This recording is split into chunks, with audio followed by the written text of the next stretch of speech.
Elon Musk was born in Pretoria, South Africa, in 1971.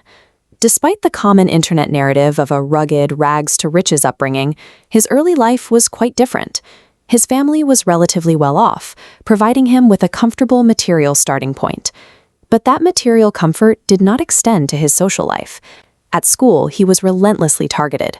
Biographies and his own accounts detail years of severe physical bullying that made his daily environment deeply hostile. To survive, he retreated inward. He spent hours isolating himself with science fiction, engineering manuals, and entire encyclopedias, blocking out the chaos of the schoolyard. This isolation made reading a necessity. He developed a habit of intense, self-directed learning, spending his time mastering complex subjects in the silence of his room.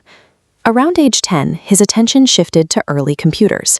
Instead of just playing games, he decided to figure out exactly how they worked. He taught himself programming and wrote the code for a simple space game called Blastar. Soon after, a computing magazine bought that code for about $500. To a 12-year-old, the math was simple. Abstract logic could be traded for a $500 check. He had found a way for technology to multiply the value of an individual's effort. He realized the infrastructure to scale those ideas didn't exist where he was. He set his sights on North America, packing up and moving across the world to find an environment where his technological ambitions could expand without a ceiling. By the late 1990s, the internet boom was in full swing, and Musk had arrived right in the middle of it. After selling his startup, Zip2, he turned his focus toward an entirely different sector, online finance. He launched X.com with a specific goal. He believed the traditional banking system was slow and outdated, and that physical bank branches could be completely replaced by rapid digital financial networks. As consumer demand for digital payments grew, X.com entered a fierce rivalry with another startup. To survive, the two companies merged, eventually becoming the online payment giant, PayPal. But rapid growth triggered severe internal conflict. Disagreements over the company's direction fractured the leadership, and Musk was ultimately ousted from his position as CEO. The acquisition made him wealthy, but it left him in a specific position. He had built a global financial engine, yet because of the board's decision, he was on the sidelines while others determined its future. Most founders take a massive exit as their cue to retire into luxury. Musk took his newly acquired wealth and placed it directly back into jeopardy.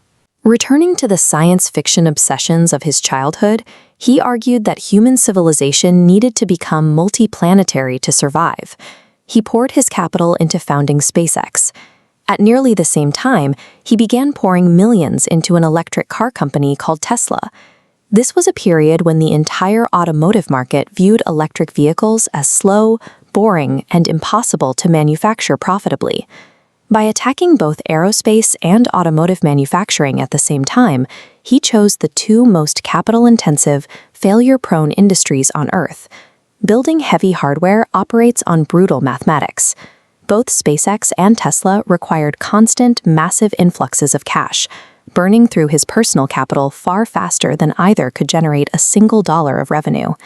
At SpaceX, the early years were defined by failure. Test flights did not achieve orbit.